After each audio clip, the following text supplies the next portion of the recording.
I know. So we're going to start. We're not going to go through every single one of the slides of the writing strategies, but we are going to start talking a little. We're going to talk a little about those simply because we did not get a chance yesterday. And then, like I said earlier, even if we do not get through all the slides, or on the slides have information on them, and you will have all of them. So even if we don't go over every single one, you'll still have that access to some of the information and then some of the other things that are on there. So with our writing strategies, as we've said before, we're always connecting all of the domains together. And usually when we do that, we tend to kind of put together the listening and the speaking and the reading and the writing. So we're not really going to do this, but I do want you to kind of think of this as we go through some of the students' opinions of writing and then your opinions of writing. So I know. Writing, I think, is probably one of the hardest because, like, I enjoy writing. I'm a good writer in English. I am an okay writer in Spanish because it's the last thing that usually comes. So I try to always improve my writing in both languages, actually. But writing is very scary for students when they are learning, especially when it's English, because there's so many complexities in like the language, the spelling rules, the phonics, because I always tell them Spanish is really easy to spell because you can almost hear every single sound and sound it and spell it out. But then when you get to English, you're like, do I spell it book? Do I spell boy? Do I spell joy? Is it J-O-I? Is it B-O-Y? So there's all of those things. So we try to take, when we're doing our writing, we try to kind of differentiate it and then grow onto each part of it. So what we're going to do today, and I'll pass out the envelopes in a few moments, but we're going to see if this will. So the series that we saw yesterday, if this starts, then, okay. There it goes. So the series that we had yesterday of how to read a book, it is a series. The author actually wrote the story of how to read a book, and then they wrote how to write a story. I don't know if it'll open tonight though. Oh, it does. Okay, so if it opens all the way, we will start with this, and then we're going to talk a little bit about the pieces that we hear inside of it. Collaboration is key for team success. With ClickUp, you can easily manage your team's tasks and timelines in one app. Using our Hi everybody! Welcome to Rika's Reading Room. Today, I'm going to read an... It's because I tried to make it big. It doesn't like me when I do that. Okay.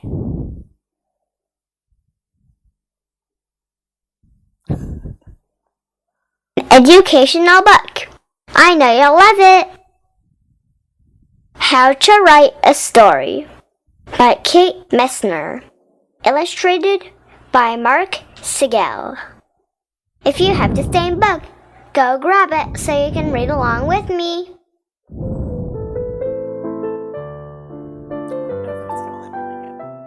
Step 1. Search for an idea. A shiny one. You can write about something you love. Space, horses, airplanes, or something that scares you. Sea monsters, giant spiders. You might write about something you know really well. Playing soccer, dogs, or research a topic you'd like to learn more about.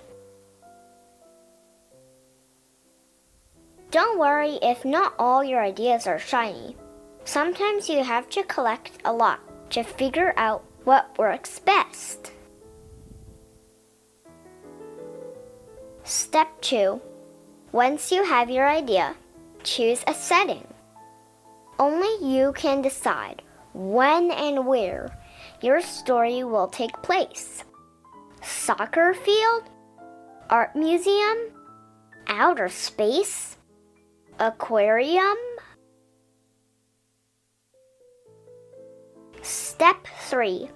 Choose a main character. That's the person who grows and changes the most as the story unfolds. You can brainstorm and draw your main character if you want. Try to learn all about them before you start writing. Step 4.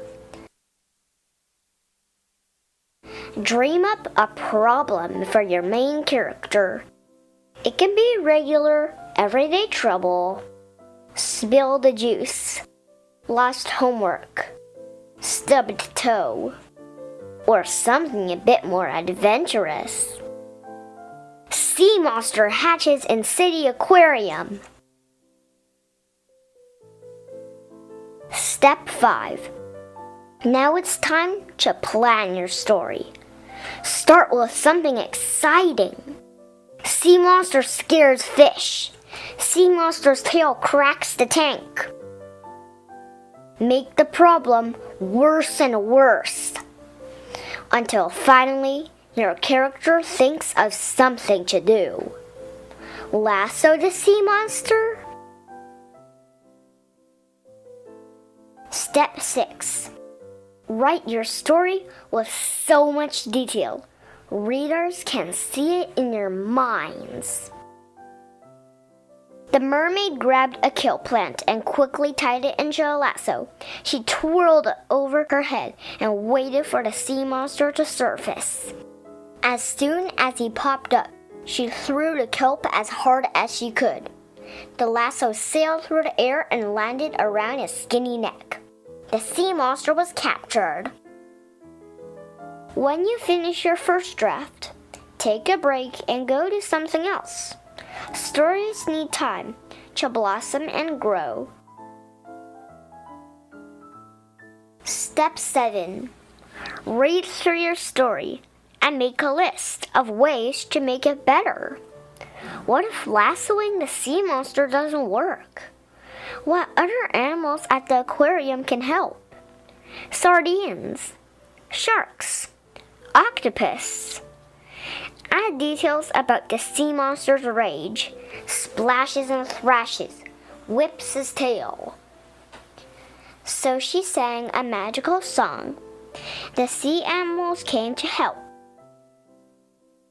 The lasso wasn't strong enough.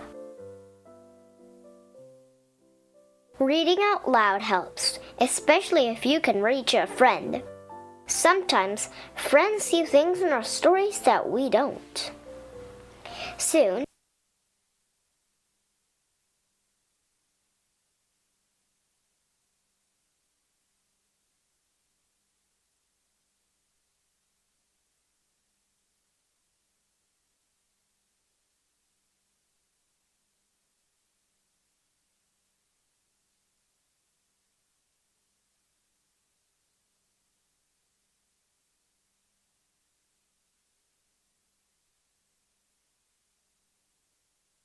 sometimes friends see things in our stories that we don't.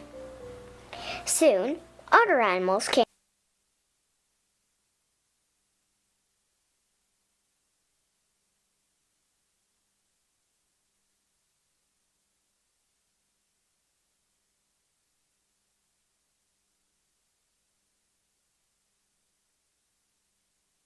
to help.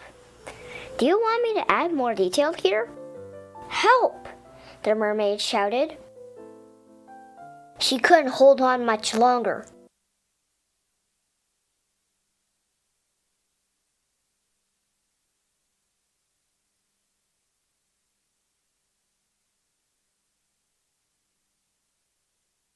I feel like it's going to do that a lot.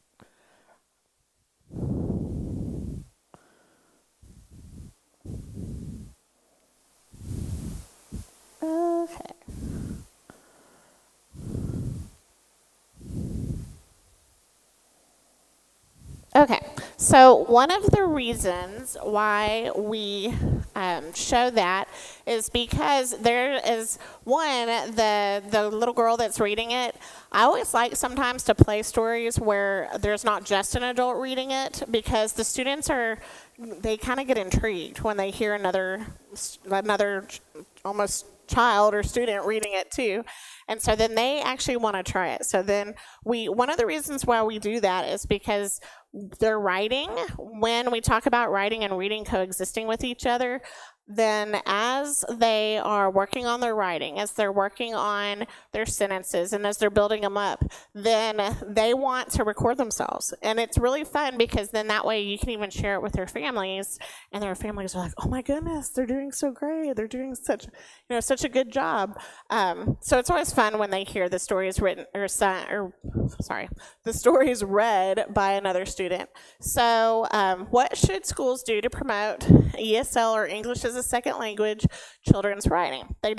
Children develop as writers when they use writing to carry out activities that are meaningful to them. Teachers need to provide time for writing on a regular basis, and they need to encourage English as a second language children to write. They need to promote writing by responding to the content of the text rather than to the form, and they need to provide multiple opportunities for writers to engage in writing for reasons that are real and important to the individual writer. And so this kind of comes back to whenever we're working with our students in their language, that we want to take those students farther than just what did you buy at the supermarket, or who are the members of your family, or who are the people in the community. So we want to incorporate more of our content, like we were doing yesterday, where we talked about, okay, we've just listened to the parts of the plants. Now how are we going to use that to talk to them about what are some things you might be interested in as far as plants or the environment or recycling, and just continuing it and carrying it into that. The other reason why it's important for us to find, or for the students really, to find what they're interested in when they're writing is because writing is so difficult when they're working in that second language. So sometimes we do a lot of prompts and a lot of topic writing, and that's okay, but when we also have to take time for the students to find things that they want to learn and write about themselves, and that helps promote that reading and that writing. So something we do at our school, which I should have put it up here but I did not, is when they first have their first writing lesson, we create a heart for them, and we take it and we tell them they have to separate it all in pieces, almost like to make it into a puzzle. And they have to write the things that they care about on that heart. So what's something you really enjoy? What are things you really love? Who do you really care about? And we just tell them, we play some music and we tell them, write as many of those things as you can. And the reason is because that then later on becomes, they put it inside of a folder that they carry with them, or in their writing, because we use half of their reading notebook, their reference notebook, as a writing notebook, and they'll put it into the pocket, and then they'll pull it out, because the favorite question is like, I don't know what to write about. So they'll use that to help them write. So we try to differentiate our writing through as they grow in their language. So just some ideas for writing, which some of these may be very familiar to you, but to use a diary or a journal to promote fluency in writing, and to help students see writing as one means of self-expression. So we always say to them, if you can think it and you can say it, you can write it. And sometimes that's hard because they get stuck, on those things. But this past year, something where we had the students, they got to choose their own journal. Normally, when they come to our schools, they have to have a school supply list, and it's very specific. Like, you have to have 4 composition books, and they can't have any design in them. Well, we changed that to say one of those composition books or notebooks that you bring to school, it can be anything you want, and that notebook becomes their reflection journal or their writing journal, where they have an opportunity to, at different times when we meet, or different days when we meet, that's their warm-up, as they write in their journal for maybe 5 minutes about just anything they'd like making up stories, or even if it was something happened over the weekend, or things that they're feeling. So more reflective of them than the instruction that they're having or that they're doing.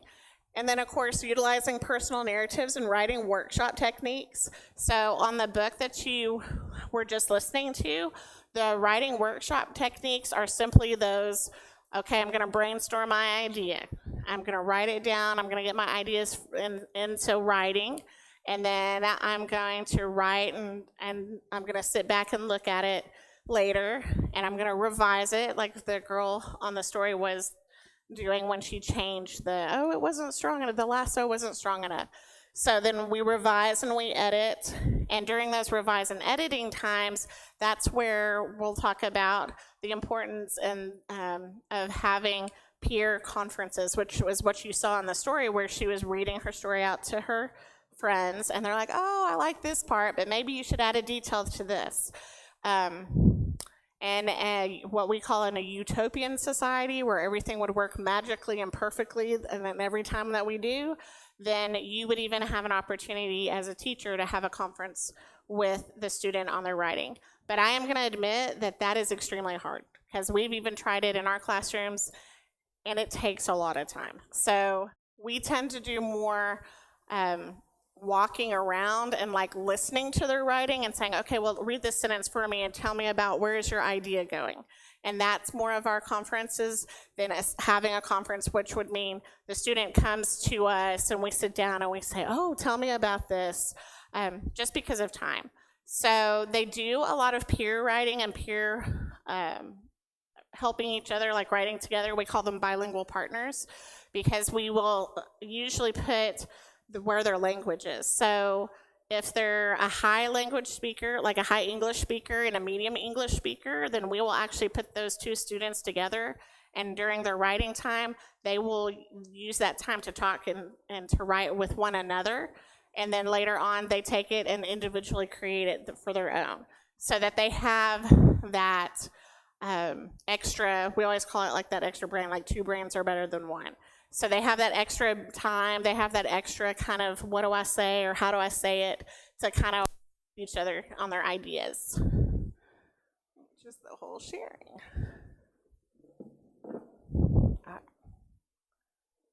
Okay, so one of the ways that we differentiate in our class is through some of the activities that I'm going to show here. So the first one we have, it's called a Picture Perfect. With Picture Perfect, we always have a picture, and we place it up on the board, whether it's electronic or it's from a magazine or a poster that you have. It does not matter at all what the picture is. It's just something that kind of can have, it needs to have a little more detail than just, a cat on it or whatnot. And so we kind of differentiate the way that the student will get the writing as well. And I'll tell you how we do that as well. So within the picture, there's always a lot of kind of details. If the student is an early writer or an emerging writer, which they are still kind of learning and putting everything together, then we will actually give them the word bank, such as this picture shows: shovel, bucket, sandcastle, sailboat, and beach. And then they will write their sentences down on the bottom. If it's a student who is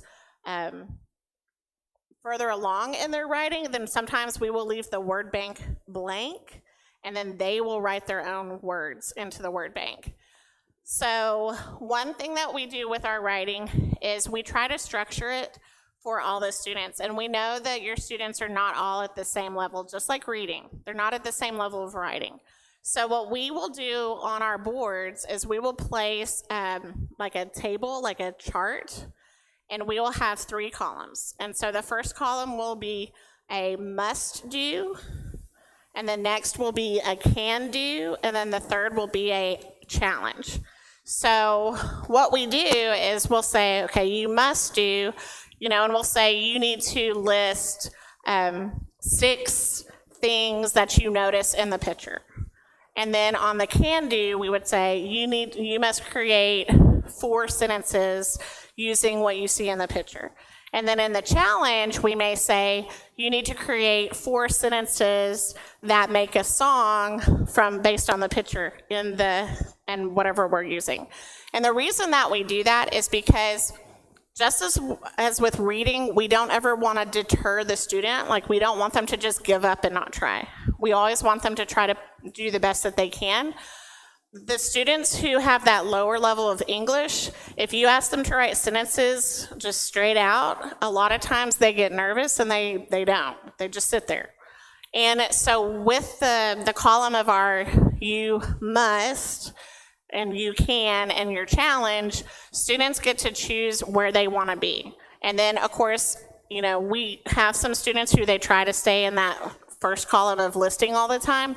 But we say, no, once you're in this column and you've practiced this for about two or 3 weeks, then you're going to move yourself to the next column. So we always try to push them forward to the next spot. But the reason we do that is we know that not every student is going to write 4 sentences about this picture. They may be where their writing, where they are in their writing may just be being able to tell us that there's a girl, there's a boy, there's an ocean, there's a sand castle. So and the reason why we do that too is because then that way it also helps the students kind of take charge of their learning, not us always telling them exactly what they have to do or what they do. So we always kind of want to be a facilitator of their learning, especially in our language classrooms after we've taught explicitly those subjects or whatever we may be doing, because we want them to take initiation to their learning, to take it to the next level for themselves. So this would be something that we use at the beginning of our writing.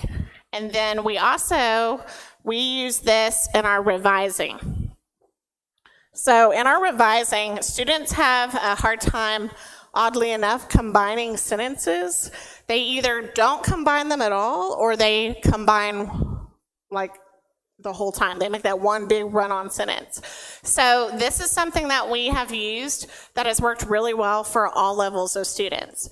We have the conjunctions, the combining facts, and we call those fanboys, which I'll show you that in a few moments. But we take, of course, exactly what it looks like.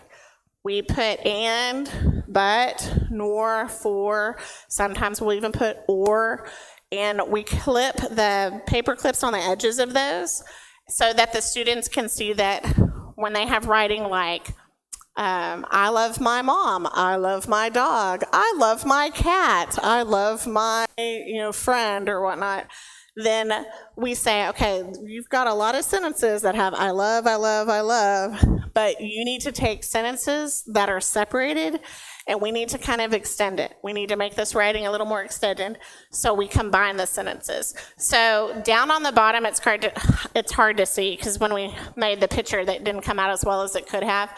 But it's baby elephants. I can't even read it from here. But basically, we were talking about animals. And they said, baby elephants are cute. And then they said, and baby zebras have stripes. And so they realized by putting those 2 sentences, taking them and putting them, finding that connector, that they could create a longer sentence. So the way that we use that is, or the reasons that we do this, is sentence combining. It helps the students and makes their writing more readable and engaging, because you have to admit you get kind of tired when you're reading, I love my family, I have fun at the park, I love my dog. So we really want them to, as they're working with their language and their writing, we want them to take those risks. It creates opportunities to teach grammar and punctuation in a meaningful context. It shows the student how and why to revise their writing, and then the process encourages interesting word choices and transition words. Sometimes when students are writing, I love, or I have, they're so used to that their brain almost turns off the fact that they're using that over and over and over again. So when we do this with the students and they start noticing, oh my gosh, I'm using the same, rote kind of words over and over again. And then we say, well, that's kind of boring. What's another way to make it interesting? Let's talk about some adjectives that can be for love. Let's talk about adjectives for like. Let's talk about, adjectives for scary or whatnot and see what comes up. And so that actually does help them. And then we place this in their, we place this in their folders. Let me see if I can get it. Okay. So in their folder, we put, I want to see if I make it small and bring it back up if it'll kind of.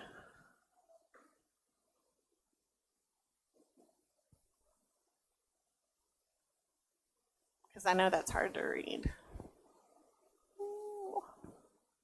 Okay, so the coordinating conjunctions and the compound sentences, this is what so when we say fanboys, this is what we're talking about. So we try to find acronyms to help the students remember things. And like we said, sometimes the odder or the sillier the acronym is, the more they'll remember it. In this case, we talk about our conjunctions and our combiners. So we have fanboys, which as you can see stands for there's a for, and, nor, but, or, yet, and so. And so then we teach them that you have your sentence and you have your second sentence, but then when you're combining the sentence, you need to find that, that connector to put into it. So for example, I want more candy, but he wants more popcorn. Part of why we do this is because, like we said, combining sentences makes their writing longer, and it helps you move into, okay, let's find other ways and other words to say the things you're trying to say. We also use this because as they are writing, sometimes they get in the habit of using one, like and. They'll say, I like to play soccer, and I like to go to the store, and I like to go outside, and so then we're like, okay, that's too many ands. Like, now we got to take some away, and let's try to find a way to revise your writing and put those periods in it. Even our third graders, oh my gosh, they have a hard time with that. They're like, look, I filled the space up with my writing. And we said, right, with one sentence, and it's 12 lines, so we said, go back, find ways to make new sentences. So unfortunately, it happens all the time. So one of the ways that we play combining card or sentences, like we work with sentences, is that we actually just create index cards or post-it notes, depending on what you have available, or even just a paper with a grid like this. And we put two sentences on it, such as the dog barked loudly, the dog is brown. And then with each one of those, the cards that the students would get, then they have to tell us, and then they have to write out, okay, how would you combine those two sentences? How would you do this? What would you use? And then we would even have them make their own game of it, where they create two sentences, and then they have to give it to their friend, and their friend has to combine them. Okay. So differentiated instruction. We always begin sentence combining lessons with oral practice. If writing is challenging for some students, initially pair them with a strong writer for cooperative work, so they have peer support as they transition from speaking to writing their sentences, which is what we discussed. We do a lot of that in our classrooms. We do a lot of peer writing, which when I say peer writing, it sounds like, oh, well, they're always doing it together. They're always doing it together. They never have a chance to do it on their own. But that's not the case. They usually through Monday they learn whatever the topic might be, and then Tuesday and Wednesday and Thursday they work with their partners. And then on Friday, they separate and they talk about, okay, let's write out what our ideas were. And then using sentences from familiar books and stories for modeling and practicing will always help as well, because they can see the structure of what they need. Okay, all right. So another step that we go, so once we have them understanding the importance, of course, of combining their sentences, then we move into the steps of, okay, now you've created a sentence, and now you've created sentences that you can get your ideas across, but you need to add more details to those sentences. And when you tell a student you need to add more details to your sentence, they're like, they don't know. I mean, not that they can't do it, but they don't quite understand what you're asking them to do. So we have always we have found stretch a sentence works very well when you're trying to show your students what it means to add details to their writing. Because sometimes if you say to them, well, just add some more details, they're like, I wrote all that down and I don't really know what you're looking for. So we do this in both ways. We have, of course, we love pictures, and so we will use a picture on the top, and we will play the game of stretching a sentence. And so they have a who, a did what, a where, when, a why, and then once they've answered all of that, then they have to write their sentence. So an example of what we give them as an organizer is, of course, on the right side, and then an example of how it would work is on the left side. So for example, we would say, to stretch a sentence, well, who? The puppy. And then our friends were like, oh, that puppy's boring, let's add cute. So my cute puppy doing what? My cute puppy curls up on the rug. When? Each night, my cute puppy curls up on the rug. Where? Each night, my cute puppy curls up on the rug in my bedroom.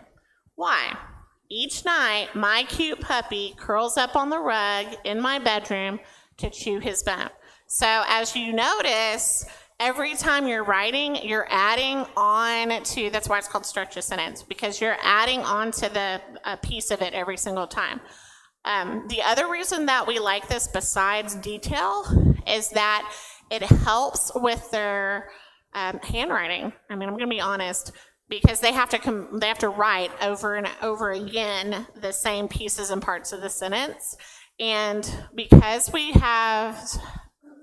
so in our school, the test that they have to take, the state test, they have a writing part of that state test, and they have to write an essay, and they have to type it. And so because they have to type on their computer now for our state test, we've actually come into some problems where the students will type, if you call it typing, but then their handwriting is really bad because they're pushed to they have to take the test on the computer. So they have to type it all on the computer, and so then their handwriting is horrible. And then another thing that our state has started doing is that our students, they write in print, but they are now required to write in cursive in third grade, and then to be able to write and read it. So we will use stretch a sentence in many formats. We use it to add details to our writing. We use it to work on our handwriting. And usually sometimes with our end product, we'll even say, okay, now you have to write it in cursive so that we can get all of the standards that we have to have in. But stretch a sentence is a very good way to show, okay, here's where I want this detail to go. This is what we're asking. This is what it looks like when you add more details to your story. And then, of course, we talked about like giving them ideas for writing. They can create their own, but we will put these into their writing notebooks so that sometimes if they say that dreaded, like, what do I write about now? Then we'll say, well, go look in your notebook and go find a topic that is interesting to you. So we always try to give them resources that they can go back and they can look at, because it's very important, like we said, especially with our language learners, that they have a lot of things to reference. And so I know that sometimes you may not be able to put like a poster up on the wall or as many posters as you would love to put on the wall. But I do highly suggest, if it's possible, to have a notebook that the students can place these things in so that they can go back and they can look at the writing, and they can look at referencing the skills that they're doing, because that also will help their language. A lot of times when they take their notebooks home, they'll read them. They'll read through what they've learned, and they'll read through what they've done, and that'll help them get that academic language that we were talking about, and help them just with the having that language in front of them. So another thing that we do when we're writing that's very useful for students who are English language learners is we have graphic organizers. So they can write paragraphs, they can write sentences, but a lot of times when we're asking them to organize their writing, the graphic organizers, and there are a lot of them, by the way, on the websites that I showed you last night, and also on Teachers Pay Teachers that are free, but in all sorts of manners. There's compare and contrast. This one we really like because it sets up each part of the writing that they need. So of course at the beginning they have their topic, they have the where and the who, the what and the when and the who, and the what and the where for their beginning, and then they would kind of put their ideas down for their middle, of the beginning, middle, and end, and then that conclusion. So we like our graphic organizers as our students are in that first steps of writing, because it does exactly what it says. It organizes their ideas in their writing, and it kind of gives them a goal of where to go. Writing sometimes can be difficult because students are always asking, well, how many sentences do I have to write? Or what do I write? Or how does it need to look?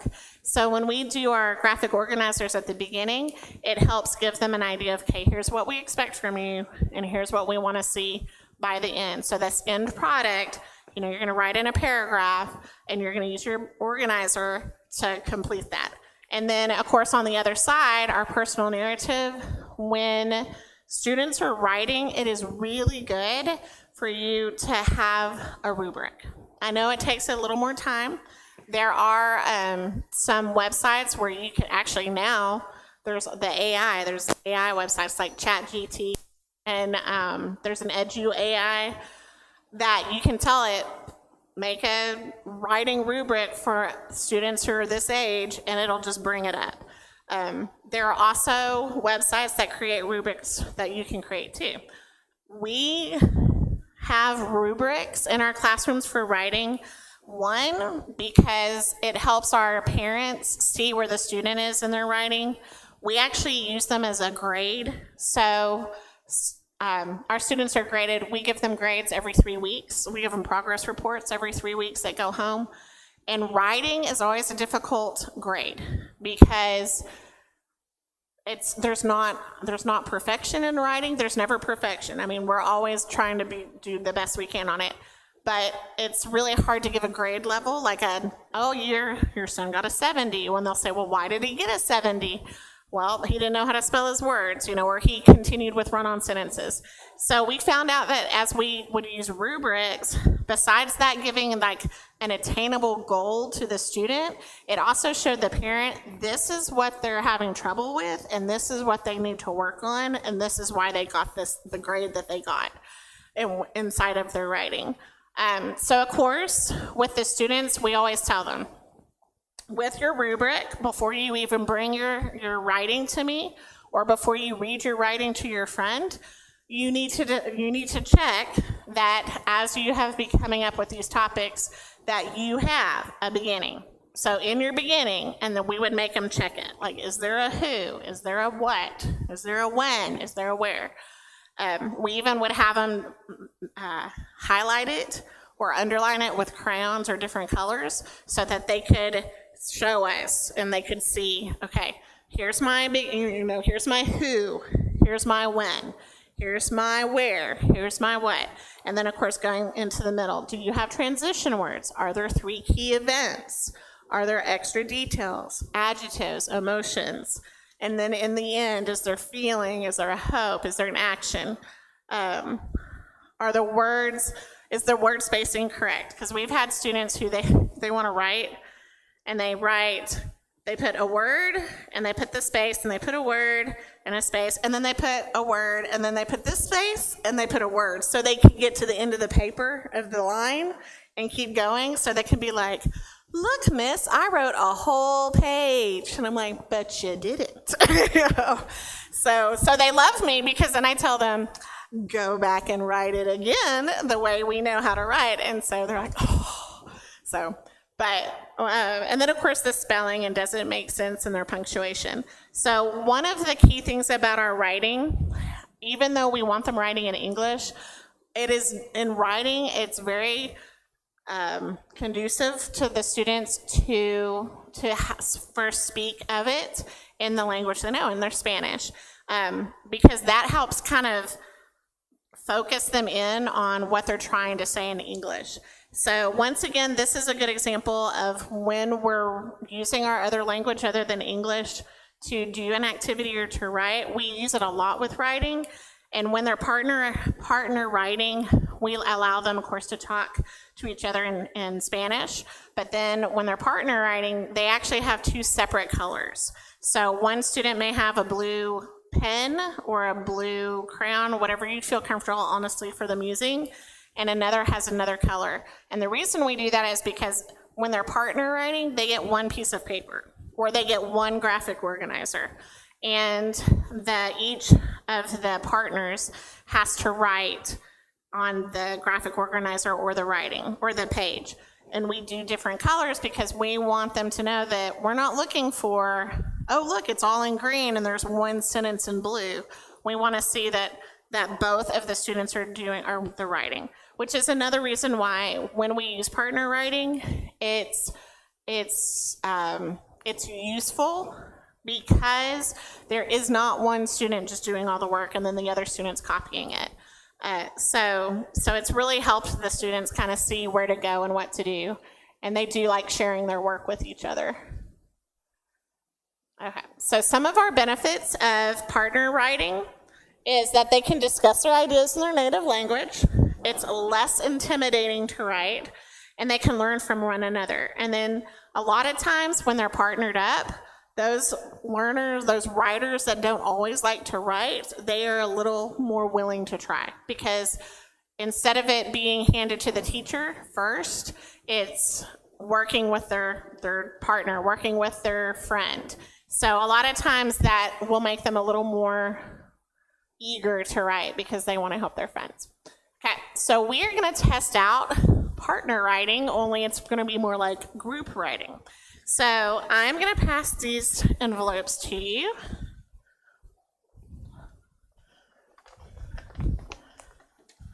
All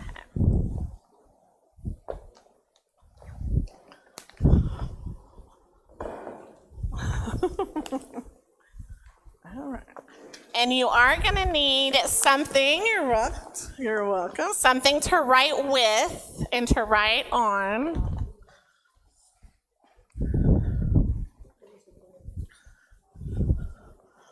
There you go. You're welcome. Okay, so I'm going to tell you right now that every table has a different rule in write. So I'm going to show you what it looks like, but every table has a different theme. Hold on. I got to find it.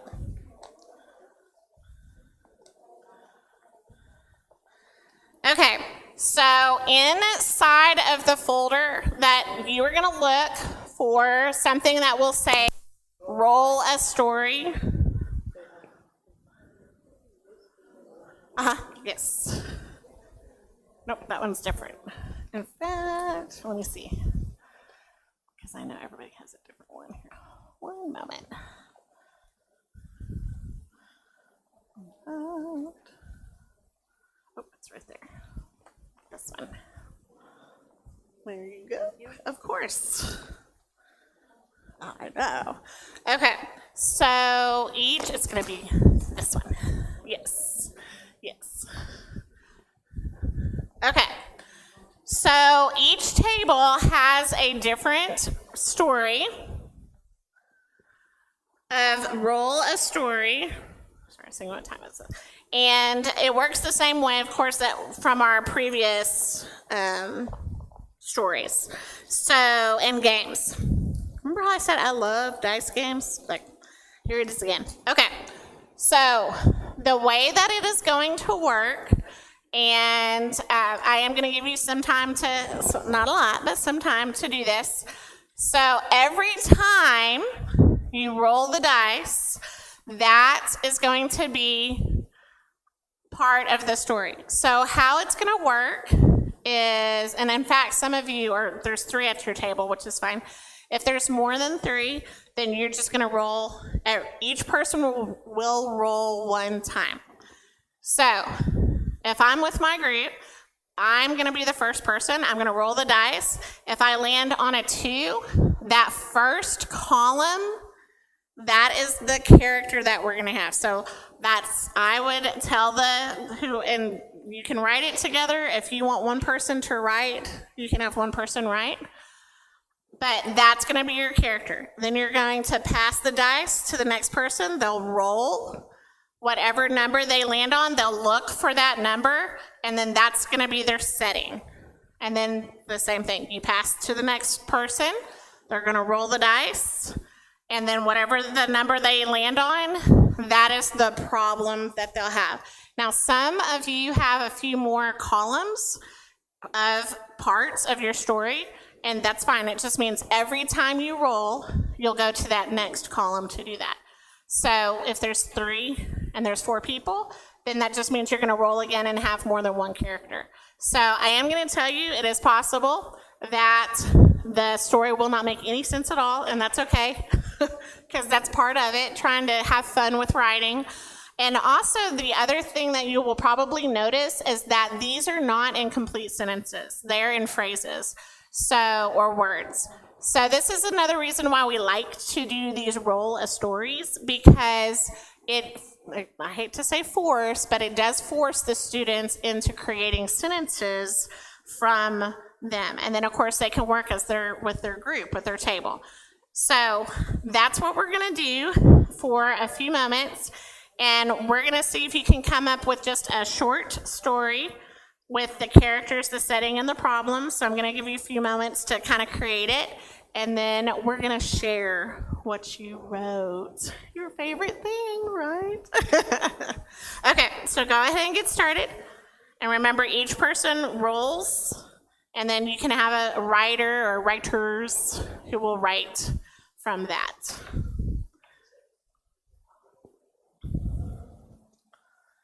And you can talk out about how is it gonna look? How are we gonna create that story?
Okay, I'm going to give you about 5 more minutes to come to kind of a conclusion of the story, and then we're going to share what you came up with at your tables.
No worries.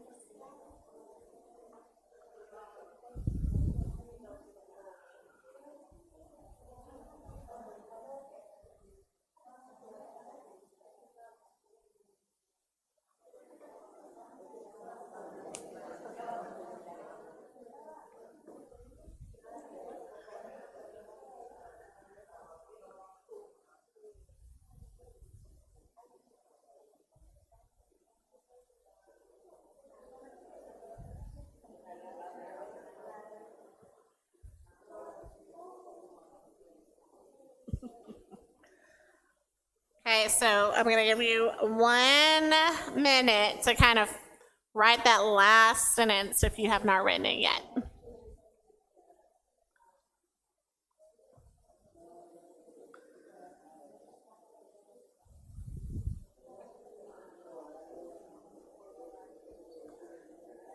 And then you may want to talk at your tables about who is going to read it to us.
Okay, so I do see a few still writing, but you can finish up. So we are going to share the story that your table came up with. So sometimes when we are using different strategies to choose who gets to go first rather than saying, oh, we're going to volunteer you. So what we're going to do is we're going to do a little strategy game, okay? So choose a hand. Okay. Choose a color. Haha. All right, the blue table gets to share first. So if you will share your story that you came up with for us.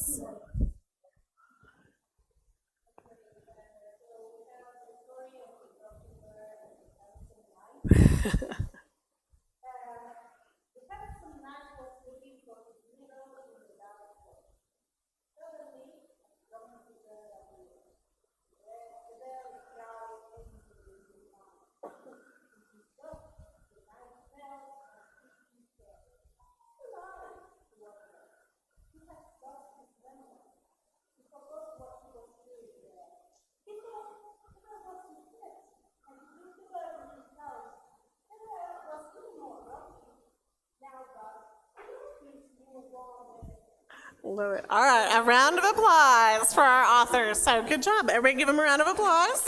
Nicely done. Okay, choose a hand. Okay. Choose a color. Right? So now the red table will share with us.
watch the football match. Very nice. A round of applause for them. Okay. Okay. So I was reminded that we have to use the mic. Can I hand them this? Can I take this off and let them speak in this? Would that work? Yes. ¿Se parece? Okay. Okay. All right. Okay. So we're going to. I know. I'm gonna hand it to you. Okay. Choose a hand. This one. All right. And then choose the color. Okay. Our yellow. Hold on. I'm gonna come to you. Is that being used still? Ah, perfect.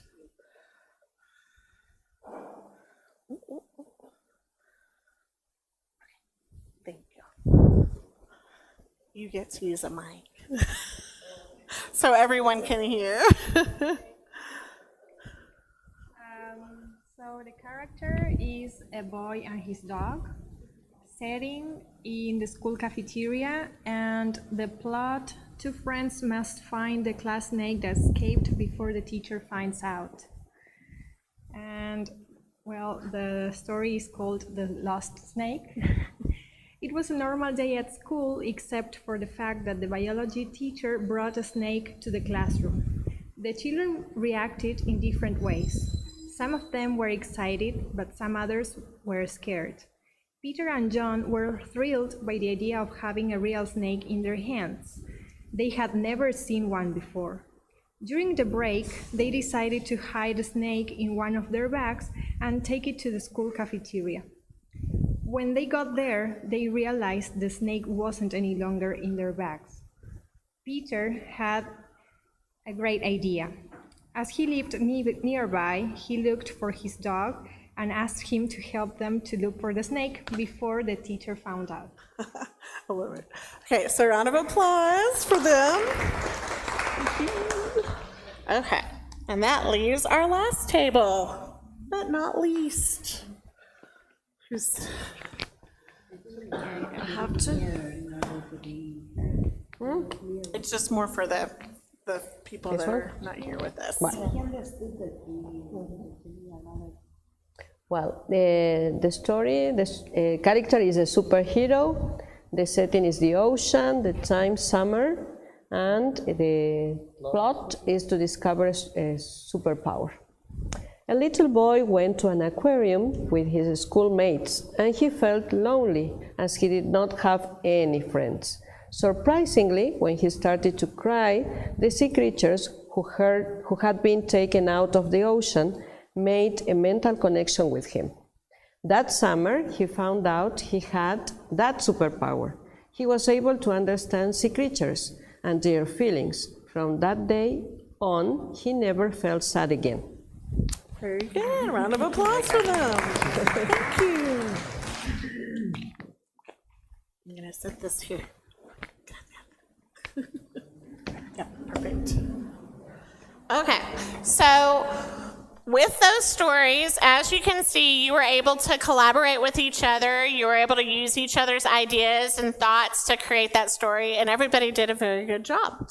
And some of the ways that we would use this, of course, in the classroom is exactly like you did, but then we might have actually extend it to, as one group would read their story, then other groups would, once they're done, would say, you know, I like this detail, I think you could add this, or I like the way you used this in your writing. So just to try to give the students, to have the students comfortable with having their writing critiqued, because that's another part of the writing process, is that it's not just, I write it, I'm done, I'm finished. It's always a continuous process, and a lot of times the students don't always want to accept or don't know how to critically or be constructive on their criticism. And so that is something, this is a way that they can use that or learn about constructive criticism by, as the group shares, then another group, you can have the other groups listen for specific things that they can, you know, either comment on, you know, I like the way you did this, Have you ever thought about this? And then, of course, that's where what we were talking about earlier when we have sentence starters, those sentence starters that we have on those pages that we had earlier, which I don't remember there. It's somewhere in that, right there. Yeah. Whoops, this one. So like this page, this is one of those pages where we would have it out at the tables as well, because this is one of those pages that once one group would share, then you could have your other students telling them, oh, this reminds me of, or I agree with, because, and you can even have a student who they might be like, well, I'm confused about. So this is what, when we say accountable talk, this is what we're telling them about, because this helps them have a conversation with each other and not just getting stuck on the same, well, I like that, or I like this, or I like the way you did. So that just helps kind of build their vocabulary and build their academic vocabulary as well. And they're questioning how to have a discussion with each other. All right, so how do we, of course, connect our writing and our reading? Well, a lot of times the ways we move in is by having a reading response. However, we try to change the way that we respond to our reading. Yes, we're gonna always write, but if you write sentences and you write paragraphs over and over and over every single day, the students are going to get bored by that. So sometimes we have to find ways to make the writing more enjoyable and entertaining to them. And so some of those ways is, of course, with our comic strips, because we know how graphic novels now are really, really popular. So we will do things where we will read a story, and then we will connect their writing to that story, and we will say, okay, now we want you to create the last page of the story. Like, you're the author, and you're gonna change the ending of the story, what would happen? And then they have their options of how they wanna present it. They can present it with a comic strip. We have them do storyboards where they have, and when we do storyboards, they're very similar, of course, to movie trailers, but we'll even have it where they'll tape it on their phone, and then we can, if you have the ability to project it, then you share that with them. And but just different ways for them to write, different ways to get them involved with their writing. Our storyboards are actually really interesting, because all that is it's a piece of paper, and they fold it in half, and they keep folding it into fourths, so that they'll have a box, and then they'll have a space underneath it to write. And to make them, I guess, more intrigued about a storyboard, we actually will show them, there's some YouTube clips of old Walt Disney animation films being made, like the old Mickey Mouse and the old Looney Tunes and whatnot. And students are extremely surprised that an actual person drew out all of that, because there was a cartoonist who drew it all out. They had to, go back and forth between the drawings, and then as they made the movie or the cartoon, whatever it might be, they used those storyboards and they wrote out their dialogue. And so sometimes that intrigue behind it will also promote them to help and to write. Because they're always amazed that all of that happened by hand, all the drawings, all the painting and everything. So we're going to do a reading response activity, a writing, hopefully, with our book. So this is a book that we use at our school called the Palero Man, and so it's all about the popsicles, but the kids love it because we usually use it when it's almost close to the end of our school year. And when it's close to the end of our school year, it's very hot. And so they love it. But we're going to listen to the story, and then we'll discuss kind of some strategies you can use with the book. Always, and I know you probably all know this, but any way that you can connect either a story, a read aloud story, or a small passage or whatnot with writing, that always makes it more I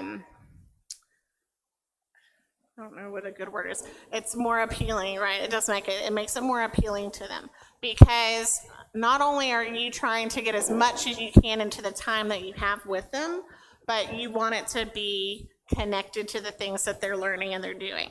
So any way you can do that, it's helpful for them.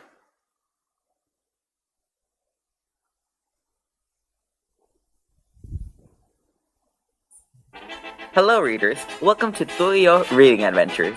Today's story is Paletero Man by Lucky Diaz and illustrated by Mika Player.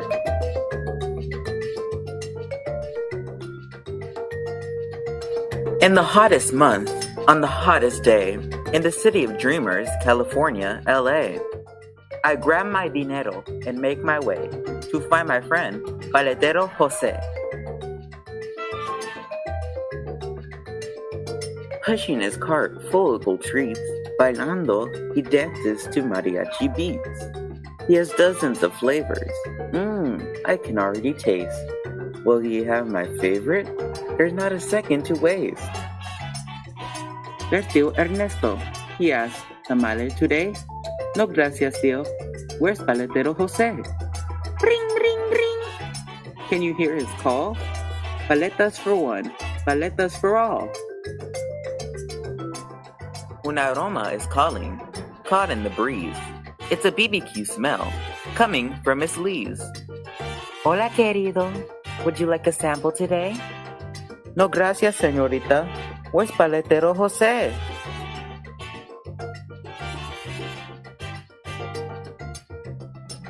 Ring, ring, ring. Can you hear his call? Paletas for one, paletas for all. The only way to beat this heat is with an icy cold paleta treat. There's my friend from the bike shop. Lo siento, Frank. There's no time to stop. Ring, ring, ring. Can you hear his call? Paletas for one, paletas for all. Will he have all the flavors, the colors I love? Horchata, canela, the kind I dream of? Chocolate, elote, sandía o fresa, arroz con leche, miel o cereza. Ring, ring, ring. Can you hear his call? Paletas for one, paletas for all. Here he is, Paletero Jose. Finally, I'll get cool on this very hot day. Oye, niños, what will it be? He has all my favorites. Can it be true? Chocolate, vainilla, y melon, too? But today, I like piña. Do you have that sabor? He smiles a big smile. Claro, para ti el mejor. I reach into my pocket to pay for my paleta. Mi dinero, my money, está perdido. It's missing, it's lost. ¿A dónde se ha ido? What will I do? What can I say? How can I buy my paleta today? And just at that moment, who do I see? My neighborhood friends, Theo, Frank, and Miss Lee. We called out your name when we saw your coins drop, but you must have not heard us, because you didn't stop. Muchas gracias, amigos. What would I have done? I guess I dropped my money when I was on the run. Kindness for all, shouts Paletero Jose. I have a surprise that will brighten your day. Oye, amigos, paletas on me. Because of your kindness, the paletas are free. Whether it's stormy or whether it's sunny, whether or not you have any money, I'll always help out an amigo in need. Yo te prometo, an amigo indeed. In the hottest month, on the hottest day, we have fun in the sun with Paletero Jose. Ring, ring, ring. We can hear his call. Paletas for one, paletas for all. Thank you for reading with Tuyo Reading Adventures. Don't forget to check out our other videos. Have an awesome day. Okay. So, I'm actually going to go. We'll do this in a moment, but one of the reasons why I say it's always really good to use books when you can, somehow, whatever the manner might be. One of the reasons this is a good example. So within that book, we had a community. We had him visiting different people of the neighborhood and with different foods, with different ethnicities. We had him learning, of course, about what is his favorite paleta and all of those. So each one of those, where he went to the park, I mean, there are so many things you can take from that book and that you can create and work with your writing. And so one of the things, of course, that we do with our writing is our read and respond with all of the book. And then we even take it another step and we talk about, well, how can you connect it to yourself? So after we're working on our comprehension of what happened in the beginning, what happened in the middle, what happened in the end, then I want you to relate it to yourself. You know, what is something, what would you get? What was your flavor be? If you were the paleta man, what flavors would you create? And then we even take it a step further and we put it into our science unit. So we have the reading, we have the writing, and then in our science unit, we use the popsicle sticks and we give them a challenge of creating a bridge. And so they have to create a bridge with popsicle sticks, and then it has to hold so much. So it kind of goes all the way across all the content areas. You have your math with weighing, you know, how much weight can your bridge hold? And then, of course, you have your science with the construction of it and the engineering of it.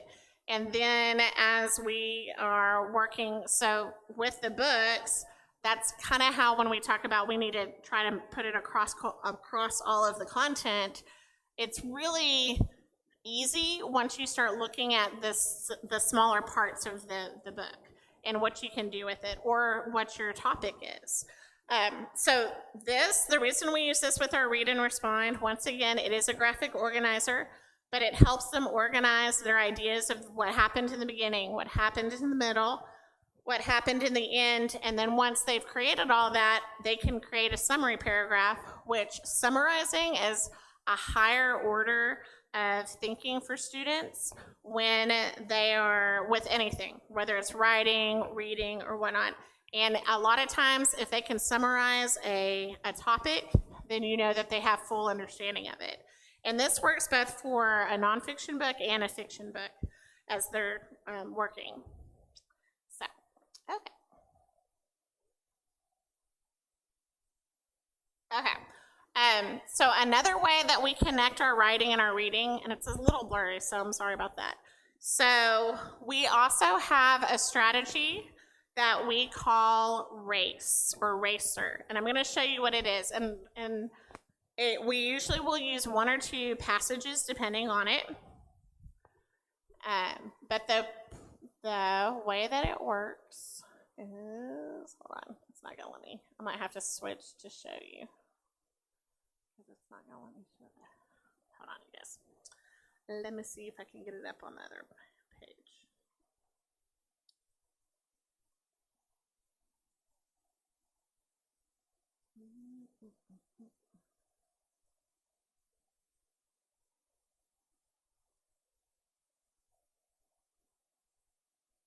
Okay. Well, nope, it's still thinking. Okay, I may have to just tell you about that. And then if I can get it to come up, I'll show you. So what our RACE strategy is, and I'll use let me show you with the reading.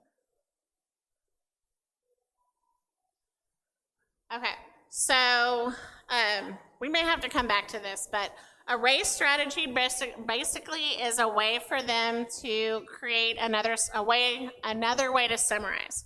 So the R will stand for restating a topic question. So you may give them a question, like for example, with this nonfiction text, okay, of dolphins and porpoises. Well, your topic, your question may simply be, what are some differences between dolphins and porpoises? So the purpose behind our strategy of RACE is that each step of RACE will grow the paragraph of what they're doing, the summary. So they would have to restate the question. Then they would have to, the A stands for add a detail. The C stands for cite an evidence in the text, okay? So, and then they would do that same thing again. The C2 is you would cite a second part of evidence in the text, and the E is your ending or your conclusion. So, I'm sorry it's not showing up tonight. I don't know why it's not, but it's not. So, as they do that, like as you see on the page, on the passage, they use their passage and they write with it. So with their passage, they would read a reading passage. Okay, they'd read a reading selection, and then whatever topic you gave them based on that reading selection, they would restate it. So if it was, what are the differences between porpoises and dolphins? Then they'd say, the differences between porpoises and dolphins are, and then they would add a detail. They would then cite, where is that in the evidence of the text? And then they would have another detail and they would cite it again. So when we say cite, we say things like the text or the author says or the author states or the text shows. And then, of course, that ending sentence that would bring it all together. So, like I said, I'm sorry it's not showing up on there. Well, it's not even that. It's on the side right here. See how it has the icon that's broken? Yeah, I know. But it's a race. And well, I can, it is on the, I know, I did too at first. So we will go to this. I know, right? I know. It's funny because it's like, I think it's just okay.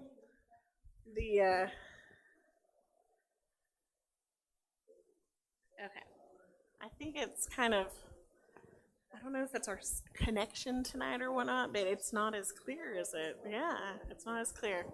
So I know, I noticed that. Okay, so what we're gonna do, right? It's tired too, like all of us, I guess.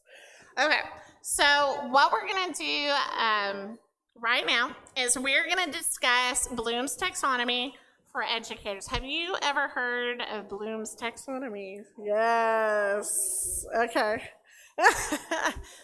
So, right. So one of the reasons that Bloom's taxonomy, and one of the reasons we're talking about it tonight again, is that, like I had said earlier, later this evening, we're going to show a schedule or an idea of a schedule of a 45-minute class time and what it could look like to have all of the pieces that we've been talking about in it, and kind of what you could put within those times. So one of the important things about the scheduling and creating your lessons, which you all know, is trying to have the students move from each level of Bloom's taxonomy. So remember, of course, is the lowest to the highest of being create. So anytime you have an opportunity for the students to somehow create a project or create something that's based on your objective that you're teaching, that's the highest level of Bloom's taxonomy. And that's actually a really good thing because that's the one that it'll challenge them a lot. So the other reason that we do this too, though, is that within our plan, we want them to hear that academic language, and within Bloom's taxonomy, we know that there's a lot of, and I'll come back to this, but there's a lot of language that we use. We're going to see if it'll show up. So, hold on. We're going to do that one in a minute. Do that in a minute. Yeah. Yeah. Oh, see, yep.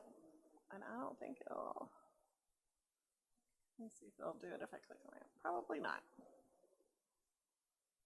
Okay, we may have to use this in the video.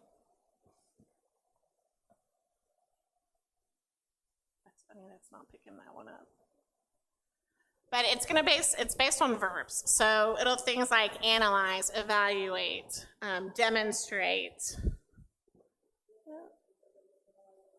I know, I was going to say, are we back to?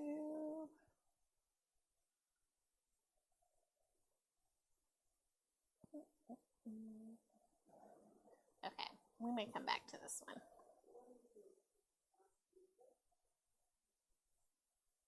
Let's see.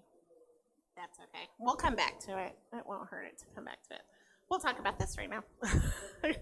And then after the break, we'll come back. Okay, so this is an idea of a schedule for a 45-minute class session, which I know all of you are teaching, and so you may actually have your own idea of how you'd like to put it together or how you already do put it together. But what we're going to do tonight, and this is why I had asked if you will bring, markers or something that'll stand out when you write. We are going to work at tables in a few moments after we discuss this and create a plan of a lesson, and then we're going to share it out with everyone here, because sometimes having a lot of brains all together, it'll give you some ideas that maybe you haven't come up with yourselves. And it's also nice to hear other people's ideas and other teachers' ideas. So within the schedule, there's, of course, you have your warm-up, your introduction to new material. That's about 10 minutes. Your controlled practice, your communicative practice, your review and feedback, and your warm-up and homework. And I know that I had heard that sometimes homework's not really allowed, but like I said before, our homework, because students have to practice the language. They can't just practice it at school and then that's it and that's all, because there's not enough time. There's just not. And so what we do when we call it, we don't call it homework, we call it home helpers. But like we said, anything that we want them to work with at home, we try to create a game from it. So for example, if you are doing a lesson on animals and you want the students to work on verbs or vocabulary like carnivore, herbivore, omnivore, habitat, things that have to do with that. So what we would do is we would create them just on a piece of paper. Like we put it on sometimes they create it themselves if we had enough time. And then other times we would just put it on the word processor and we'd create all the cards. And we'd have the word in English, the word in Spanish, and a picture. And then we would send home a list of games that the students can play with their families. So we had things like memory, where they would have two of the same card, they turn them over, make a match. We would tell the parents, okay, when they make a match, have them tell you something that they learned that day about that, that word or that vocabulary word. We would play Go Fish. Do you guys know what Go Fish is? It's a card game. Okay. So what Go Fish is you take all your cards, you put them in the middle, and then you would pass out so many. So you might have where each person would get 4 cards.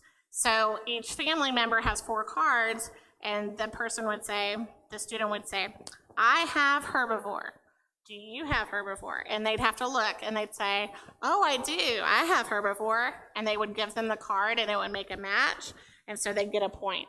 But if they did not have the card, then they say, Go Fish, and so they have to reach into the pile of cards, and they have to take a new one from their side. So that's the game of Go Fish. And I told someone asked me the other day, why is it Go Fish? I personally have no clue. I think it's because when you go fishing, you cast your line out and you catch a fish on the end of it. So maybe that's why they're like, Go Fish. So, but it makes a good story. It's that's really why it's, we'll just tell everybody, yes, that's why it works. But then we have also done the I have, who has. So the way that works is they have their cards, like we said before, with the vocabulary, and the student would say, I have an animal that eats only plants. It's a herbivore, okay? Who has an animal that eats only meat? And then their family would have to say, oh, it's a carnivore. And you can, of course, use that too in the classroom. But whenever we said homework, we would always try to make it oriented to a game. because that way the students would practice and the families would have exposure to it just as much as they do. And then they would actually do it, because sometimes, they wouldn't if it was just work. And then the family also liked it because they could see where their child was with their language, rather than them saying, well, what did you do today at school? And they're like, oh, I don't know, I don't remember. So it worked out that way. Yeah. Okay, so what we're gonna do is we're gonna discuss what each one of these looks like. So a warm-up is, like we said, it's usually 5 minutes. It's a greeting, a settling into honestly, it's more probably settling in for you than it is for them, because you're coming into the room from a different class. A quick review of a previous lesson's key points or vocabulary. A warm-up activity. A short conversation in English about a familiar topic.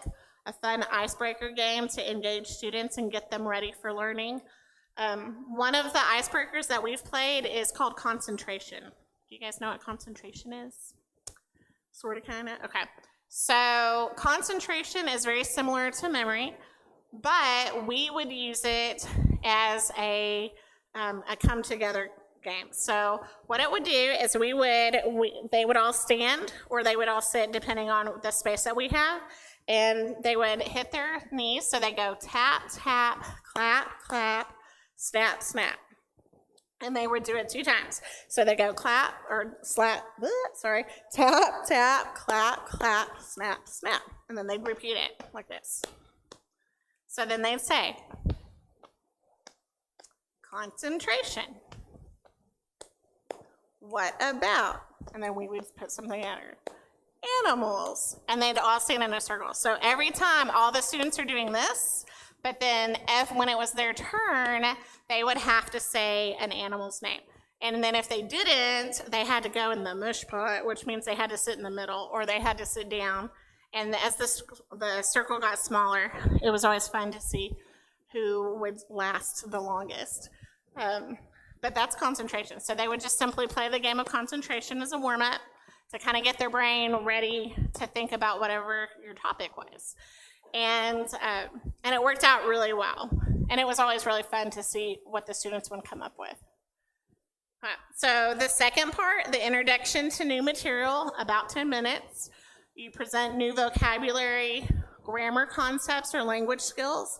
That will be the focus of the lesson. You can use visuals, realia, real-life objects, or multimedia resources to aid understanding, and provide examples and context to make the new material relatable. So as we said, you always kind of want to do that explicit part of your teaching before you start working on it together as a whole, as a group, in small groups and partners. And then this is that part, that whole kind of explicit, that controlled practice.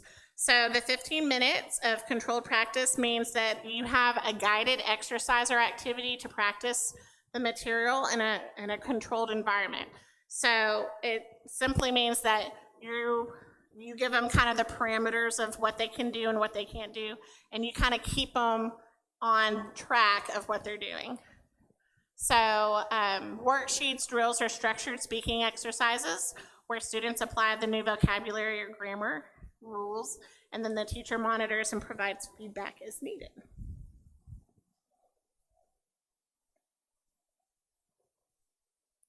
Okay, and then the next part, the communicative practice. So that's, of course, their speaking.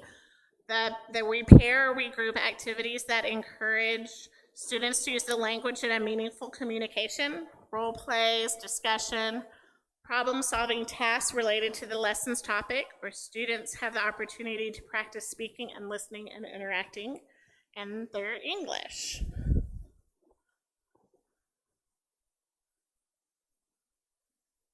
And then we have, of course, that review and that feedback, usually about 5 minutes, a recap of key points covered in the lesson, quick review quiz or game to reinforce their learning. They provide feedback on students' performance and address any questions or areas of confusion. And then you have your wrap-up and the homework. So you summarize the lesson to highlight the important takeaways, assigning our homework or the games that they can play at home, reading a passage, completing exercises, practicing specific language skills, and encourage students to ask questions or seek clarification if needed before the end of class.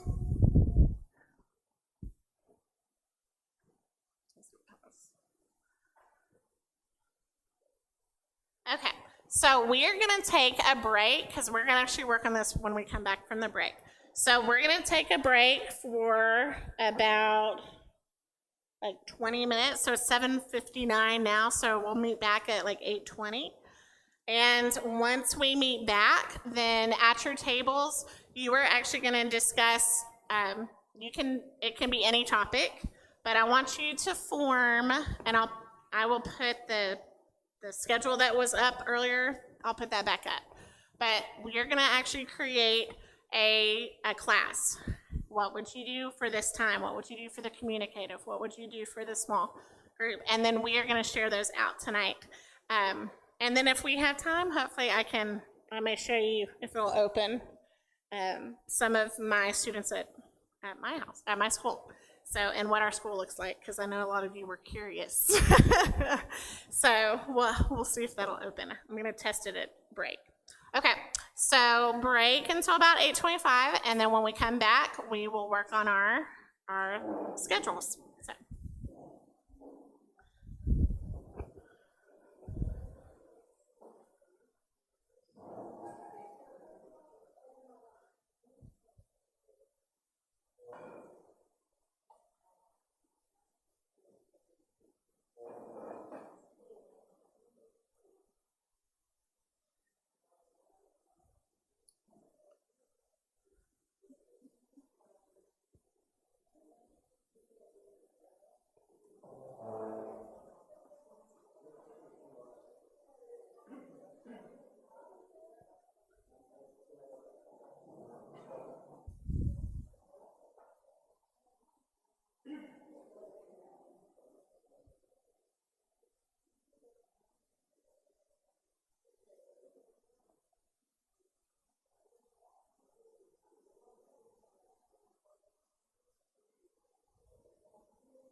So we're going to go ahead and get started again. I'm just going to read this for you, and then I'm going to put the spread page, the schedule page that we had earlier. I'll put that back up. Oh, it's really close to me.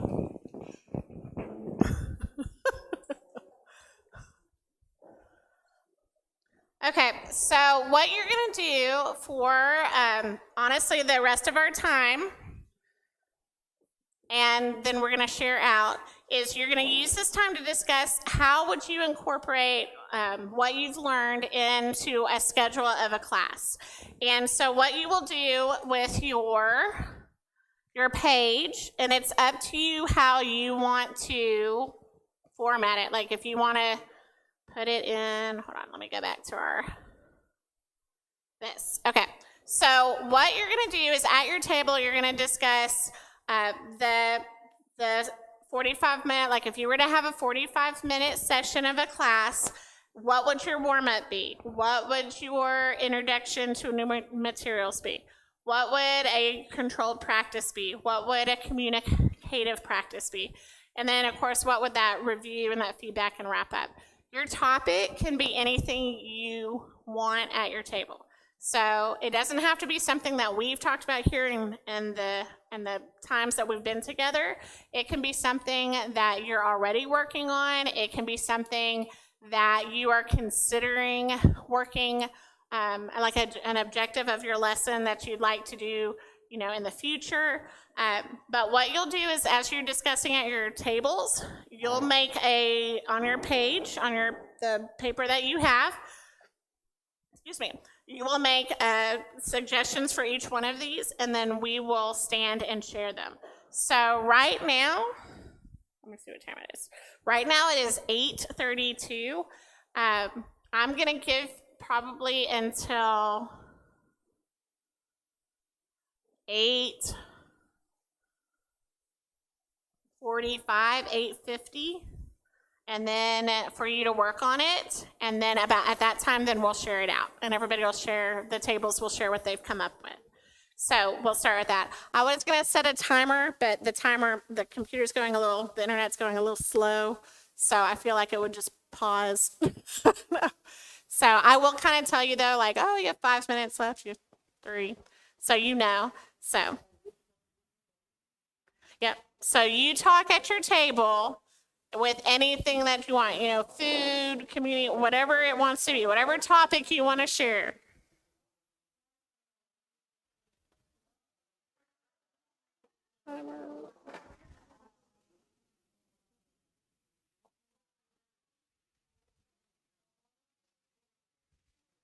Like something that would relate to what you're doing in school. Come on.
Oh, yeah. I'll work with her.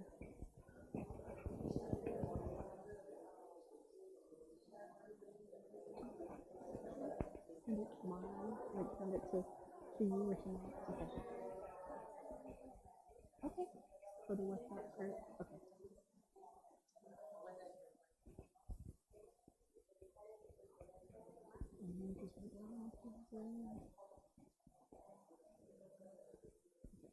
Like right now, tell them. Again.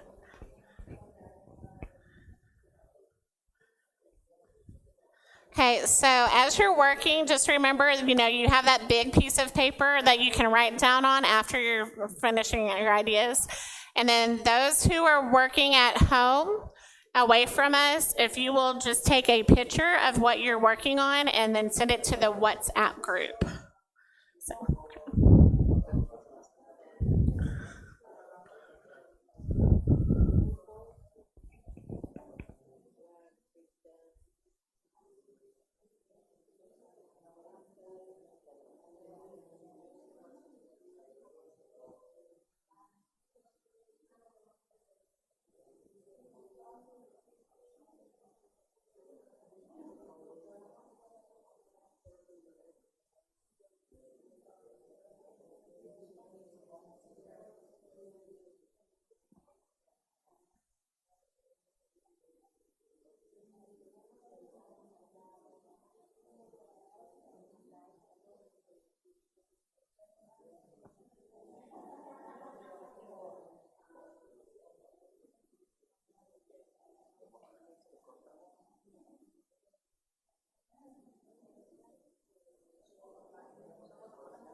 Okay, if you haven't, start putting it on your bigger piece of paper. If you will go ahead and start writing it on that bigger piece of paper, because we'll be sharing it out so that everybody can see it. So.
too. I want to hear yours. The beat is the key. Did you want to hear my idea? So when I was doing it, because I was like, I'm gonna figure this out. So I went and I looked everything up, and I was like, okay, bicep, bilingual, Biplane. bicycle, and that's exactly what they said. They were like, it's a Latin root. See, so we were close. Yes. Of the Yeah, meaning two. Yeah. Like we were Yeah, going to. I didn't look it up. I just started thinking. Bicycle, bilingual, biplane. Me too. So the key is the beat. Exactly. I knew that. Right. Latin root. Yeah. See, and as we talked about it, I was like, I know there's a reason for this. Two. Great. Brains are great. When you start using them a little bit, Exactly. fantastic things happen.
So there's about 3 more minutes, and then we'll share.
Okay, so I think most everybody is done. I know some are still writing their last parts.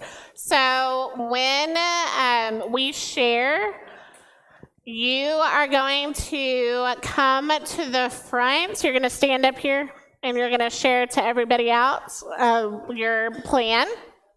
You have a choice of if you want your whole group to come, because there's about 4 in most of the groups, or if you want a couple people to come as one holder and 1 speaker or 2 speakers.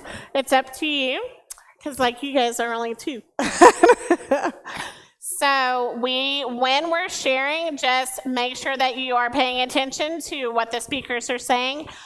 We always talk about to our students, we always tell them, keep your eyes on the speakers and your hands to yourself. So we are going to start with the blue table. I know. Are you still writing? Okay. Who's finished? Are you finished? You're almost finished? Okay. This red table is going to start.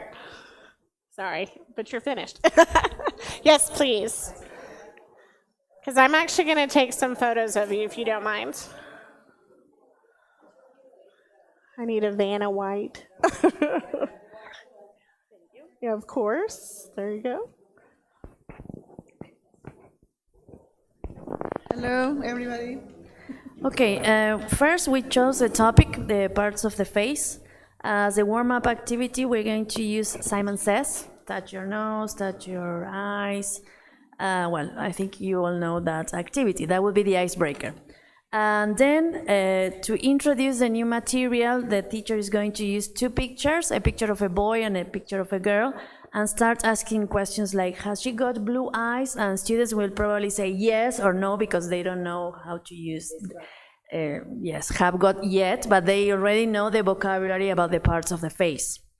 So then the teacher will demonstrate how to say, for example, okay, so she has got blue eyes. And then pointing at the different parts of the face, she will lead the students to say she has got a small nose or a big mouth. And well, she's going to explain the next part, that is the controlled practice.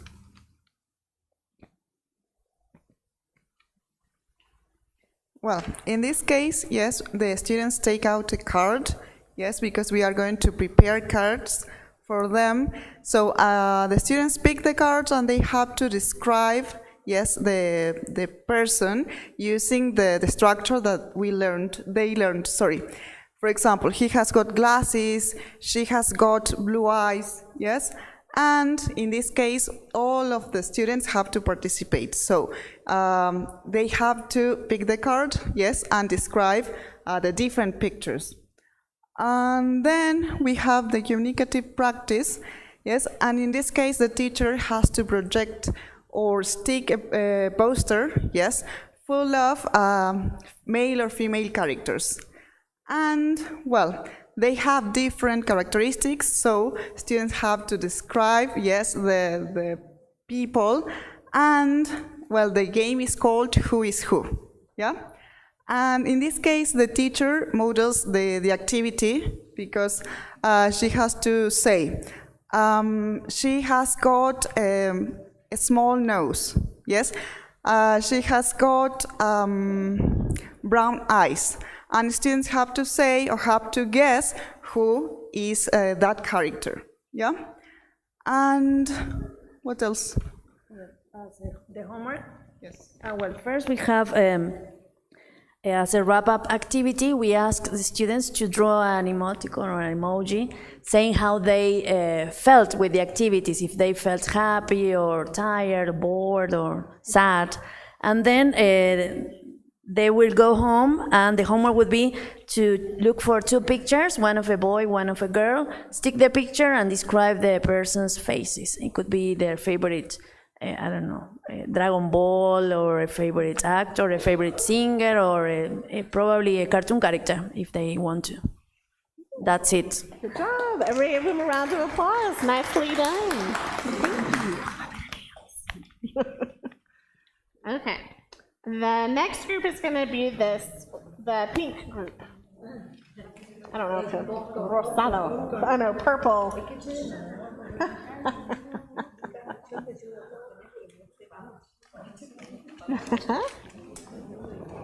She's gonna need a helper because someone's gonna have to help her hold.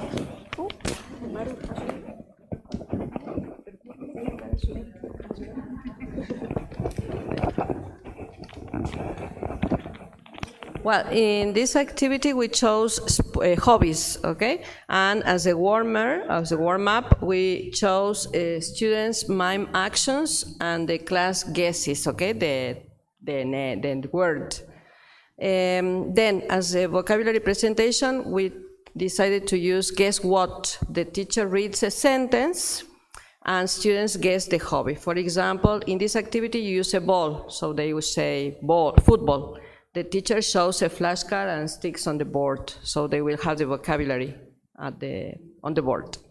Then we have a control practice, group work. The teacher and students order pictures on the board 3 times, so they have to follow an order. For example, well, now we are going to pick up football, then we're going to use music, then TV or watching TV. This is going to be practiced 3 times. Teacher dictates and students will order the pictures on the board. And then they will work in pairs with 2 sets of pictures, the same sets, and one is going to dictate and the other is going to order. So they have both sets of pictures in the correct order. That is to encourage the use of memory and to remember words, okay? Now, in communication practice, teacher plays a song, and when the music stops, students have to interview 3 different people every time the music stops. And they will record the answers on a survey chart. And then later they will use that information for the review of feedback. They will write sentences about the result of the survey. So Maria likes watching TV, Pedro enjoys listening to music, etc. And as a homework, students will make a hobby book that will be personal. They will draw and they will write about their hobbies. This is the book. They will build it up. Okay? They have to learn to cut it up, and they will arrange it. So they will write the title. No, this is the way. They will write the title, they will draw, I enjoy, I don't like, I love, and they will have pictures and everything. Well, that's it. Thank you.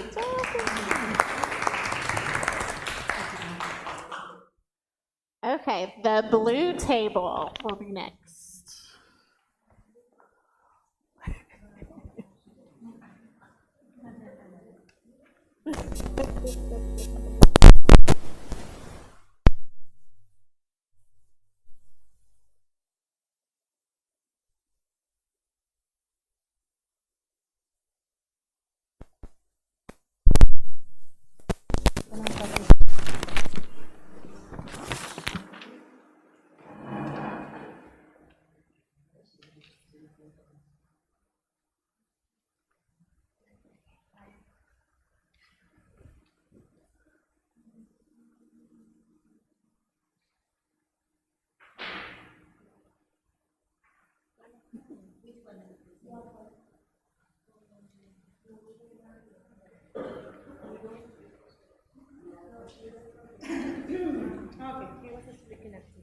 Yeah. Okay. Oh, that's fine. Okay. So this 45-minute class, it will start with the topic a visit to the zoo or the park in this case. The warm-up would be listen. It's a listening activity where we are going to start with an echo animals. That is to say, we say a word and you repeat it like an echo. Like that? Thank you. Yeah, so we say tiger, you say? Tiger. No, it's an echo. So I say tiger. Tiger. Tiger. Okay, listen, this is an example. Tiger. Tiger, tiger, tiger. So it's an echo, yes? In that way, the children will focus on the sounds, yes? And then we can do the mimic, tiger, and you say, tiger, yes? And then we are going to put the song. We have a version of the head, shoulder, knees, and toes song, but with animals. It has an elephant, it has a panda, I think, there is a bear, there is a tiger. So we can play the song, head, shoulder, knees, and toes, and it has a rhythm and it has a speed, because speed variation. You can go faster and continue more faster, and the kids start pointing, TPR, the head, shoulder, knees, and toes. Knees and toes, eyes, ears, mouth, and nose. Y después lo hacemos faster. And more faster. This is excellent TPR because they exercise and they move their body. They remember the parts. And then we have a minute to share and think about animals and parts of the bodies. So, tell me, please. Tell me. Human had eyes, nose, mouth, and ears, and hands. And animals, they have paws, yes. And they have tail, and they have wings, and they have flowers. Yes. So, okay, but they're children. They're not like this. And they have hooves and the tusk. Yes, sorry, hooves or tusk. Yes. They have the time to practice parts of the body with difference with the person and the animal, and then we read the story together. A trip to the safari park. Where they're going to find, they're going to play word detective to find parts of the body or animals within the story. And they're going to use this as a word bank to write sentences. We can show them the pictures, they can follow the pictures, and they can take out words or sentences, yes? And we can also use, we didn't put there, but we can use this retelling the hands, the beginning. the 5 finger. Oh yes, the beginning. Is that what you're thinking That of? would be great also. The 5 hands. You have the setting, the character, the problem. when, where, and who did what, something like that. And then you have the communicative practice with the alphabet game that we couldn't find here, but the idea is a visit to the safari park. Try to think of animal that start with an A, then the partner, an animal that start with an B and C and D and H, and we can play with a monster, a fantastic animal, to describe at the end, to describe with numbers a fantasy monster. They can say, okay, because you cannot think of all the letters, it's difficult. So you can tell, okay, you are going to invent your animal, but it has what? It has 3 foot or one. One nose, and the second one, it has 1 nose and 2 eyes. It has 1 nose, 2 eyes, and 3 wings. And then finally, you have to wrap up 3 things they learned, 2 things they liked, 1 thing they questioned. Yes, they usually say, how do you say aleta? How do you say hocico? And that is the question. That is usually they ask that because they are making their monster. You can finish with a homework. They can bring their own monster for next class and describe the monster. That's it. The monster animal, hashtag mythological animal. Good job. Good job. Okay. The yellow table. You can hand that to them because they're the next ones.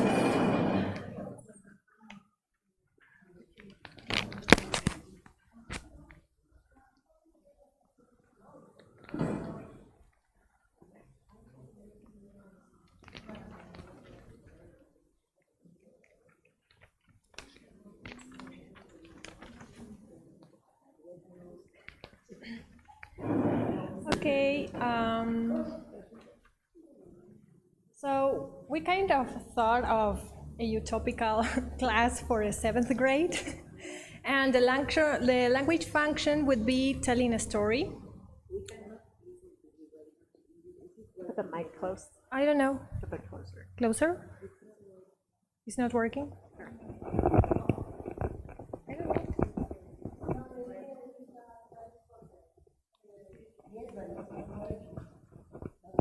The mic. Hi.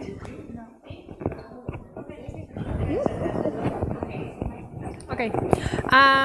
The topic would be almost an ordinary day. I don't know if I mentioned this, but the language function would be telling a story. And we thought of a warm-up with an online game to review vocabulary related to routines in the past. So we would include verbs, adverbs, time expressions. And the introduction to a new material would be the different parts of a story. So we thought of using the hand, the 5-finger retail, and we thought about using stories that they already know, such as, I don't know, the Little Red Riding Hood, or something like that, in which they can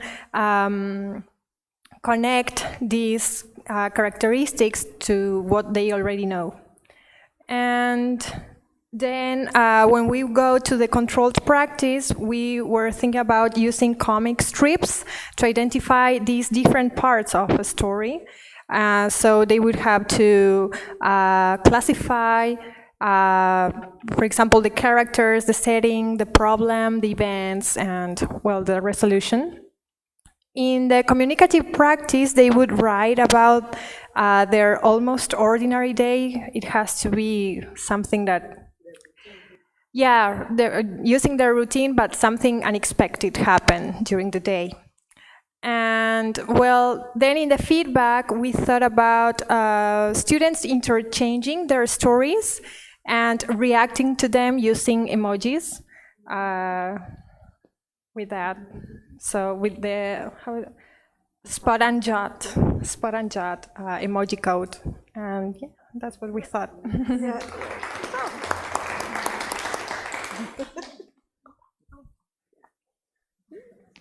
Good job. You guys did a really good job with that. So, and I hope you got some really good ideas from everybody else, because that's one of the good things about sharing out with other teachers. It's always nice to hear different ideas and different ways to do things.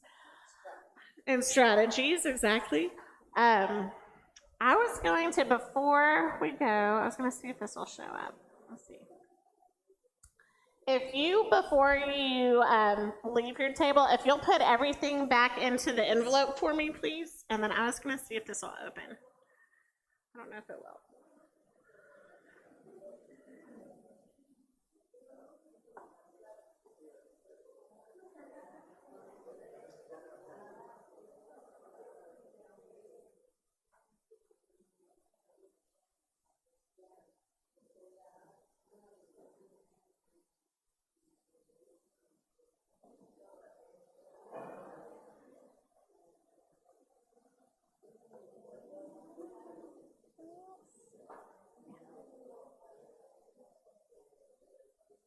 I know you want to.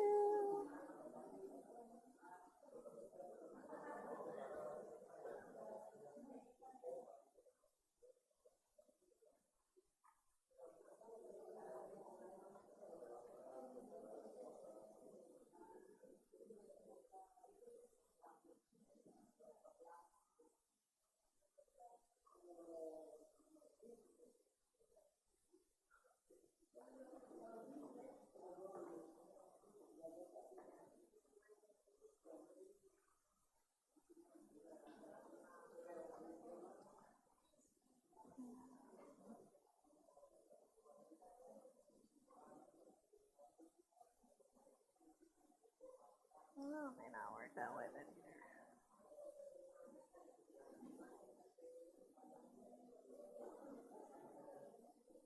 Ah.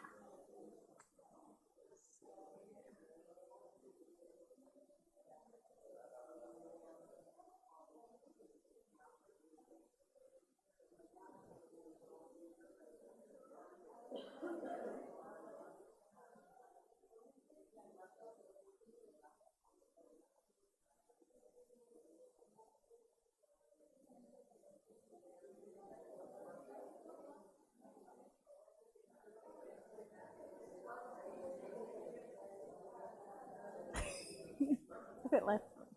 No sé, es posible.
See? Okay.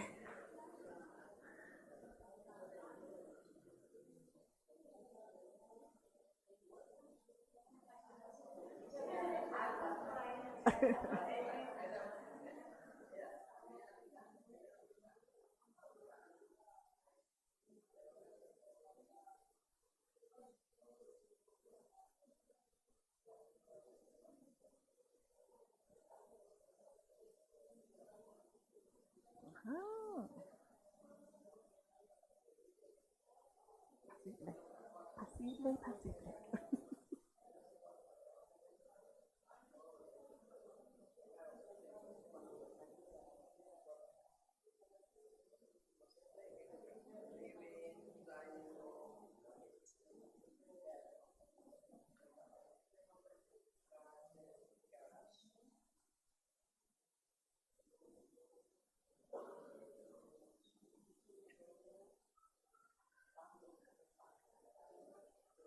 Okay.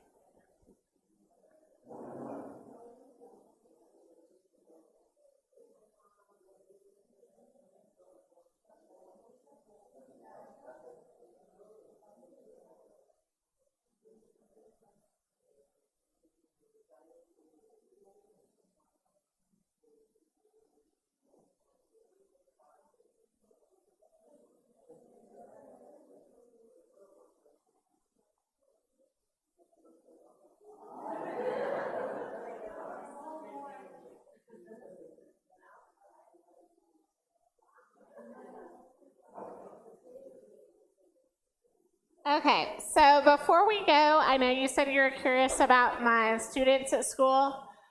So this is, we made this, my partner teacher and I made this slideshow at the end of our school year.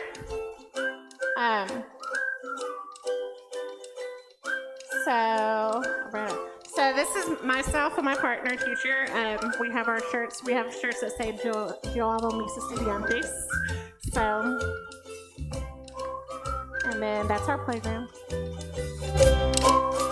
then these, of course, so like I said, our school is different because we have our own space, and this is actually the outside walls of my classroom. But the students would always get together, and they had all of we would always show their work off to their families.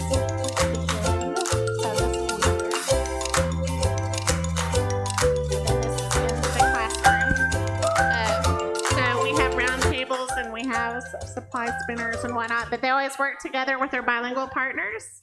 And sometimes I feel bad because I'm like, I'm sorry. I'm sorry you don't have your own space. I really wish you did. So something though that is interesting, so a lot of the things you see, our school system, they provide their textbooks, but I've worked for school for a very long time, and so a lot of the things that you see in the room, I actually bought myself. It's really interesting. I wish I had a picture of my empty room of when I moved, because it's a lot different. But this is my classroom. We usually, on our students, it depends. Sometimes we have 20 to 22 students, in our class periods, and then they switch, and it's about the same in the opposite class as well. Our school district is different because we have one building that has 10 grades of third grade and then 10 grades of second grade. So we don't have like a building that's first grade through seventh grade or pre-K to sixth. So we just have a building that has all of our elementary students. And it's also different because the district I work in is very small, so there's only one elementary school. Some of the other districts we have, they are bigger, and so they'll have like 3 or 4 elementary schools based on the students. Like bigger cities tend to have 4 or 5 elementary schools, but because of the population of ours, we only have one. And so then, of course, this is some more of my wonderful kids and their work. And then, of course, like we said, we have different opportunities to use like different things. We do stations in our classrooms where we set up for different subject areas like science and social studies, and then they write. And of course, like I said, our classroom is in English and Spanish, and so a lot of this was in Spanish. And then we have where we work together with, of course, our words and our vocabulary. And some of our projects, some more of our projects, because we always send this home with the parents or the kids at the end of the year, and their parents like to see it because they're always curious about it. Yeah, and then we're lucky enough that in our space of our school, we have courtyards. Our school building is actually a really old school building. It's, I think, 65 years old, but it has some really neat outdoor spaces with it, and we utilize those when we do our science lessons. And then, of course, some more of our students when they're in the room, and those are all mine. They belong to me, but that's the part where I'm like, I'm so sorry you don't have your own room, because I love my books, and I don't know what I would do without them. So, and then we do projects throughout the year that we share with the school district, and they actually did a project of jazz grades. So we do project-based learning in our school, which means that we take all the subjects and we combine them all and use them, all of the subjects, to make a project. And they're usually every 3 weeks. In this case, it was during January. And so we did songs. They dressed up like the jazz, like Billie Holiday and Louis Armstrong, and we read books and all sorts of things about him. And then, of course, they love playing soccer. They love playing football. And we have recess. They have outside time. And then more of mine. And then because I told you guys we have a state test, and so every time we have a state test, well, there's only 2, but whenever we have a state test, we always do a pep rally for the students to kind of boost their spirits and their enthusiasm. And so we have our drum line and our majorettes and our dance teams. They come to the elementary schools and they perform for the elementary schools just to get them into the spirit of trying their best on the test that they have.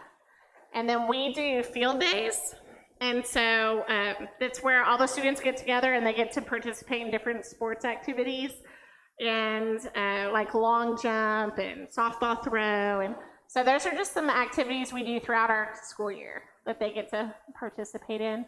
And this one we had a Cinco de Mayo festival, because you can't live in Texas and not have a Cinco de Mayo festival.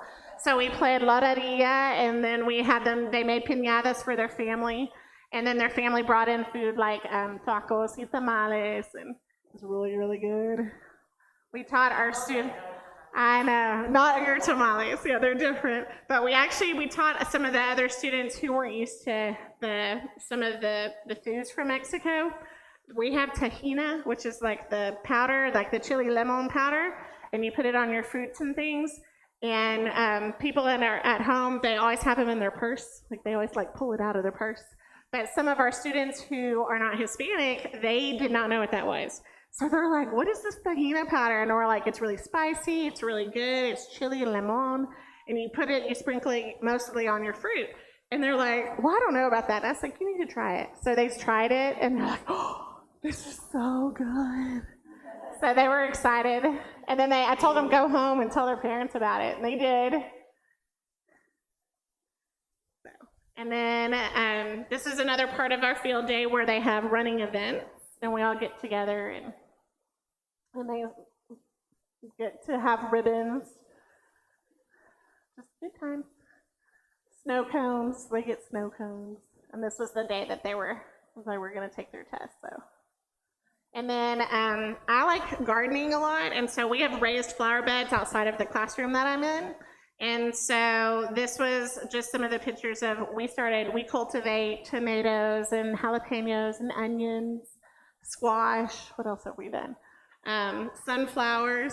But it was really entertaining when we were first doing the beds, the gardens, because they had to clean them all out from the weeds. They had to pull the weeds out. And so a lot of them were like,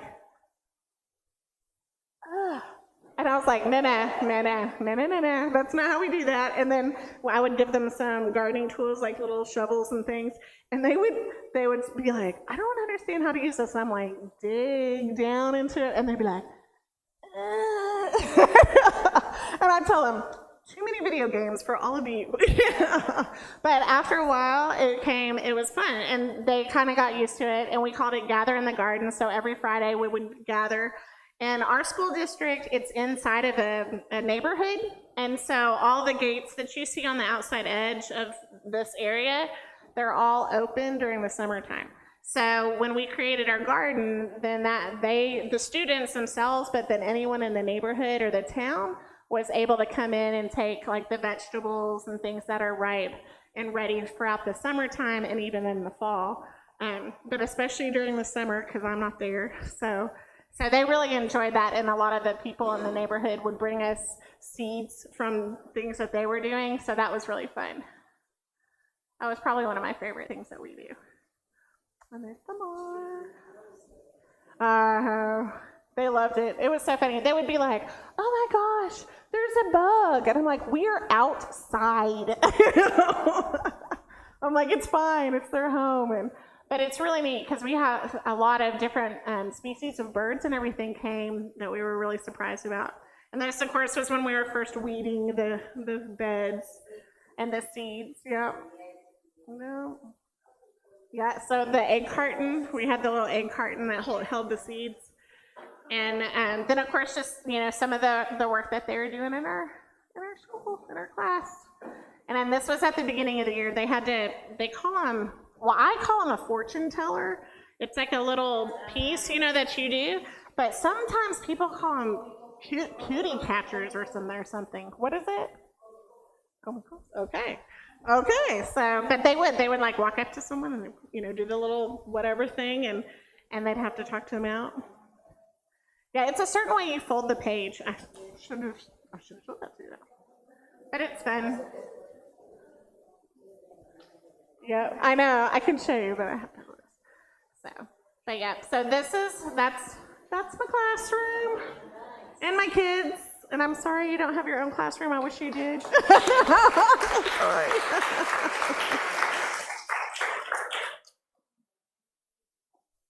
Okay.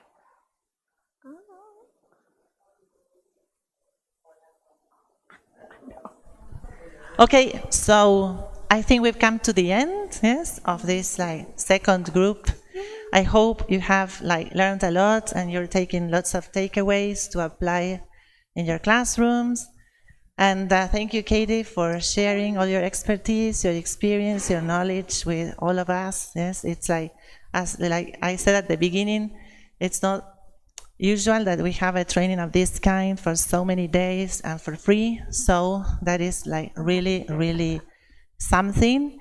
And I want to thank also all the teachers who are on the other side, yes, and that were able to join the streaming. We wanted to reach to as many teachers as possible who couldn't make it to the city and who really don't have many chances to do training. So I think that was also a very good opportunity. And I think we had I don't know, today there were 80 people, yes, and yesterday so as well. So we're very happy with the results. And well, I have some messages. I know that you have a question, yes, like where's all the material, yes, okay. When are you going to share all that, yes, okay. So I do have everything, yes, okay, but the reason I'm not sharing it now is because we have a third group coming, and I don't want those people to get the materials beforehand, because I'm sure they will, you know, because like people start sharing. So we're going to keep like the, you know, secret until Monday or Tuesday, because also you need to review some of the things. The other thing is we'll be having the test on Friday. It's like a mandatory thing because we are within the framework of the resolution. So, but with Katie, we thought that it would be like best to do something online, since we have so many people and since we know that you're busy people also with busy schedules. So we're going to do probably 3 slots, maybe one in the afternoon and then in the evening, so that you can like enter. We will do it maybe on Zoom, yes. I will let you know how, yes, and we will have like 2 or 3 slots, so you can like choose which time slot to do the test at, yes. And it won't be long and it won't be hard, yes. Yeah, we want everyone to pass, yes. So, and for those of you who need a certificate of attendance, I will be sending it over the weekend, yes, so that you can print it out, yes. So you will get it like either by email or by WhatsApp, for those of you whose WhatsApp I have, yes. And for those people who are like in the Fulbright group on the streaming, also I will be sending a link where you will be able to download the certificates over the weekend so that you can submit them at your schools on Monday, okay, or your institutions, okay? So it's Friday, TGIF, huh? Okay, so, and I think that, well, it's time to wrap it up. Thank you so much again, Katie, and thank you all for being here. Happy weekend. See you next week. Yeah, let's And the picture. and a picture. We always have to have pictures.